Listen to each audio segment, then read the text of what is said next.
At para naman masigurong walang gulo bukas sa pagpirma sa framework ng peace agreement, pinaigting pang seguridad at police visibility sa Mindanao. At nakatutok doon live si Jay Sabale. Jay? Kung noong Huwebes, Cagayan de Oro lamang ang naka-full alert, ngayon buong Mindanao na ay naka-red alert. Ito ay bilang paghahanda para sa paglagda bukas ng Bangsa-Moro Peace Framework Agreement.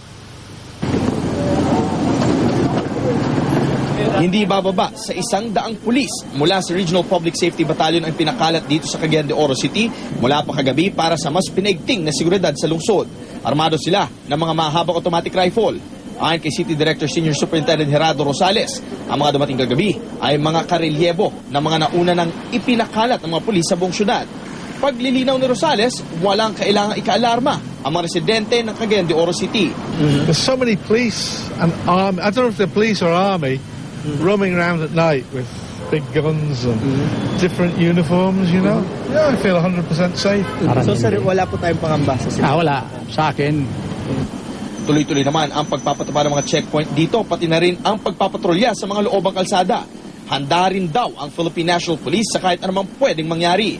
Lalo pat napabalitang magpapakita ng puwersa ang Moro National Liberation Front sa summit na plano nilang gawin sa Davao City. May plano rin ang MNLF na maghain ng reklamo sa Organization of Islamic Conference laban sa Bangsa-Moro Peace Framework Agreement. We will just have to enhance our security operations and to strengthen our conduct of checkpoints and other visibility operations. Sa ngayon, under control naman daw ang sitwasyon. Hanggang sa mga oras nito ay normal pa naman ang pamumuhay rito, ngunit mas makikita nga ang mas maraming kapulisan sa mga kalsada at mahigpit ang pagpabantay sa mga checkpoint. Pia? Maraming salamat, Jay Sabale.